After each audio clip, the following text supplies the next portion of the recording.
Assalamualaikum warahmatullahi wabarakatuh. Perkenalkan, saya Fitri Kurniawati Kahar, Program Studi Agribisnis MPM 2022-21003. Tujuan saya untuk mempresentasikan video ini yaitu untuk memenuhi tugas mata kuliah agroklimatologi dengan dosen pengampu Ibu Wiwin Felisa Putri, SHUT MHUT. 1.1 Latar belakang. Agroklimatologi adalah ilmu iklim yang mempelajari tentang hubungan antara unsur-unsur iklim dengan proses kehidupan tanaman. Yang dipelajari dalam agroklimatologi adalah bagaimana unsur-unsur iklim itu berperan di dalam kehidupan tanaman. Kita akan mempelajari bagaimana agar fotosintesis bisa tinggi, respirasi optimal, transpirasi normal, sehingga hasil bisa tinggi. Arah dari ilmu ini adalah bagaimana fotosintesis bisa lebih tinggi dari respirasi yang dipengaruhi unsur udara dan air. Beberapa manfaat agroklimatologi bagi pertanian antara lain: 1. Memilih suatu tempat untuk tanaman tertentu yang menghendaki syarat hidup yang sesuai untuk tanaman tersebut. 2. Memilih macam atau jenis tanaman yang sesuai dengan kondisi suatu daerah. Dan 3. Berusaha mengurangi pengaruh dari cuaca dan iklim dalam skala mikro, misalnya naungan, penyiraman, rumah kaca, dan lain-lain. 2.1 Pengertian kelembaban udara. Kelembaban udara adalah banyaknya uap air yang dikandung oleh udara. Kandungan uap air di udara sedikit sekali, yaitu 2% dari massa udara, tetapi sangat penting ditinjau dari segi cuaca dan iklim sehingga menentukan jenis tanamannya. Hal ini karena kelembaban udara berpengaruh terhadap 1. Besarnya uap air di udara mempengaruhi terjadinya hujan. 2. Dapat menyerap radiasi matahari sehingga ikut mengatur suhu. 3. Merupakan sumber terjadinya hujan air. Dan 4. Secara tidak langsung mempengaruhi kehilangan air tanaman. 2.2 Pengertian pengembunan. Pengembunan dan kondensasi. Batas ketinggian kondensasi adalah batas ketinggian atmosfer di mana udara tidak jenuh diangkat melalui ekspansi adiabatik kering untuk menghasilkan kondensasi. Pengembunan dan kondensasi merupakan dua proses yang sama, yaitu proses perubahan fase dari uap air menjadi cair atau langsung berbentuk padat atau kristal-kristal es. Sebagai perbedaan, kondensasi berlangsung di atmosfer, sedangkan pengembunan terjadi pada atau dekat permukaan bumi. Bila kelembaban nisbi udara telah mencapai 100% atau di dekatnya di bawah 100% bila ada efek larutan dan di atas 100% bila ada efek kelengkungan.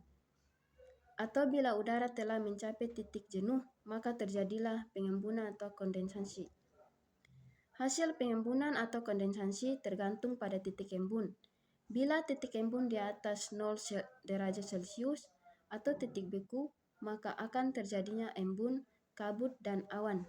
Sedangkan di bawah titik beku akan terjadi kristal-kristal es dalam bentuk embun beku atau embun putih.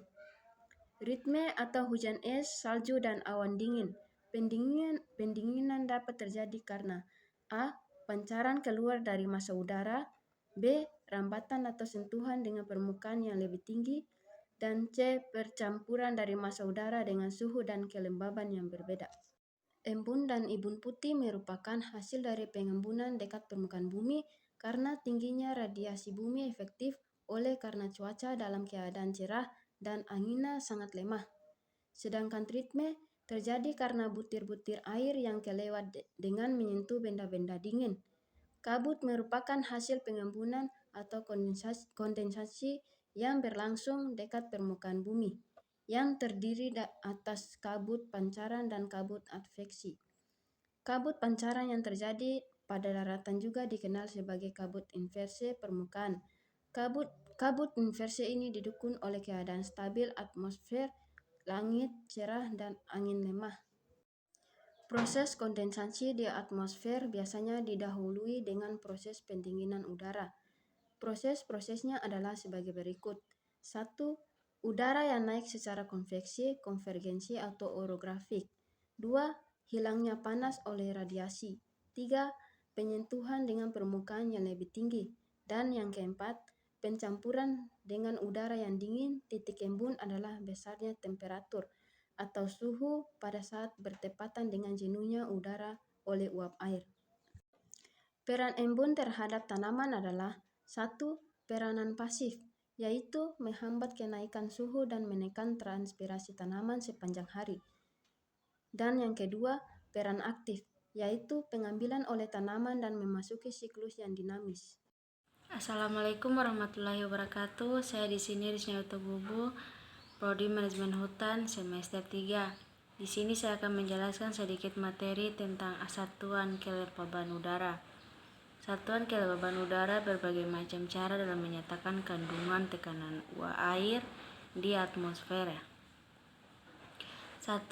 Tekanan uap yaitu bagian dari tekanan atmosfer yang disebabkan oleh uap air dengan satuan atm, milibar, centimeter, Hg, mmHg. 2.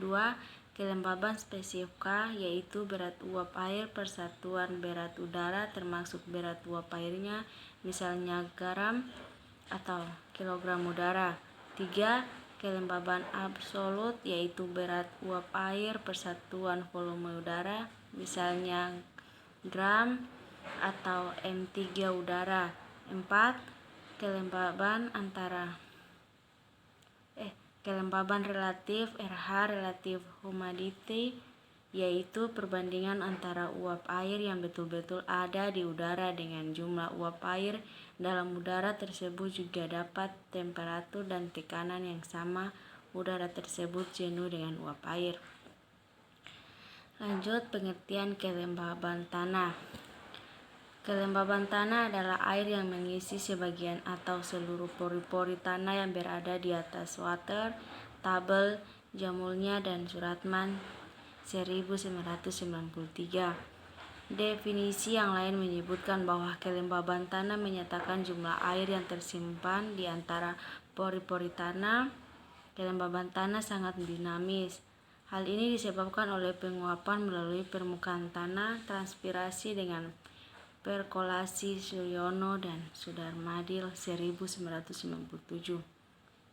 Nah, berikut ada beberapa poin utama terkait kelembaban di tanah dan konteks arkolomitologi. 1. Definisi kelembaban tanah. Kelembaban tanah merujuk pada jumlah air yang terdapat dalam tanah. Ini dapat diukur dalam bentuk persen volumetrik atau massa. Kelembaban tanah memengaruhi proses fisiologis tanaman seperti fotosintesis, respirasi, dan penyerapan nutrisi. Yang kedua, sumber kelembaban tanah. Kelembaban tanah berasal dari berbagai sumber termasuk presipitasi, yaitu hujan dan salju yang jatuh ke permukaan tanah, irigasi, pemberian air secara terencana untuk mendukung pertanian, kondensasi, yaitu air yang terbentuk dari uap air di udara yang mengembun. Yang ketiga, pengukuran kelembaban tanah.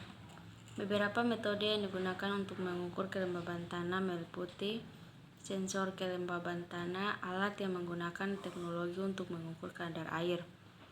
Metode gravimetri mengukur perbedaan berat tanah sebelum dan setelah pengeringan.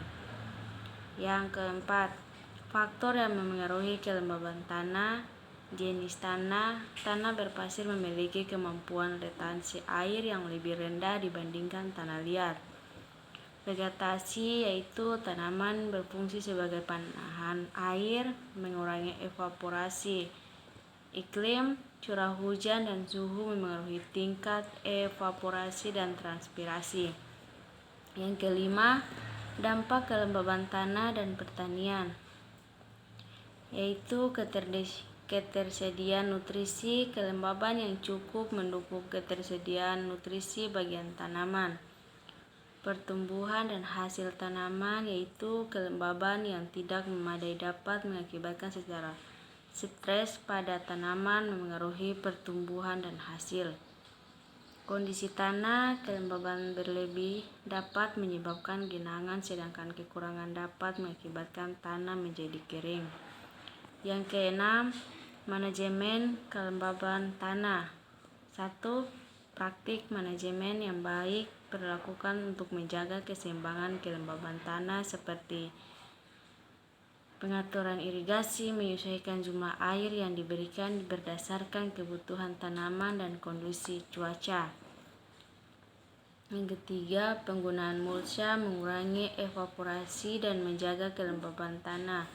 Yang keempat, pengembangan sistem pertanian berkelanjutan mengoptimalkan penggunaan sumber daya untuk meningkatkan kelembaban tanah.